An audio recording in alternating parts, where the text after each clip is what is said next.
ஸ்ரீ சாயி சத்குருவாணி சீரடி சாய்பாபாவின் அருள் வாக்கு 90. துர்வாசனைகள் நிறைந்த இந்த தேகத்தை பார்த்து பரவசம் அடைதல் உண்மையில் அழிவற்ற செயலே அல்லவா?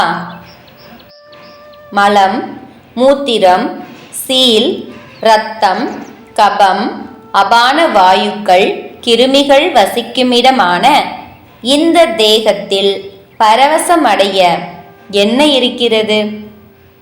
இந்த உடல் அமங்கலகரமான இடம்.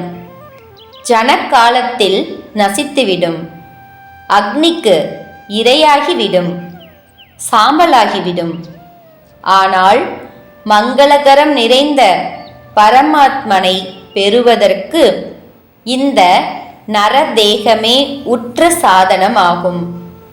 அப்படிப்பட்ட உடலை வீணான காரியங்களில் ஈடுபடுத்தி புலம்புதல் உண்மையில் அஞ்ஞானமே அல்லவா?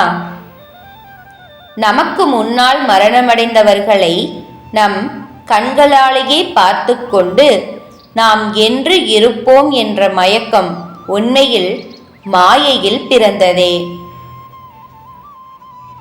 சனிகமான மானிட பிறவியில் மகாத்மாக்களின் கதைகளை கேட்டல், இறைவனின் வைபவத்தை காணம் செய்தல் போன்றவற்றில் ஈடுபட்ட நேரமே புண்ணியத்தை சம்பாதித்து தரும்.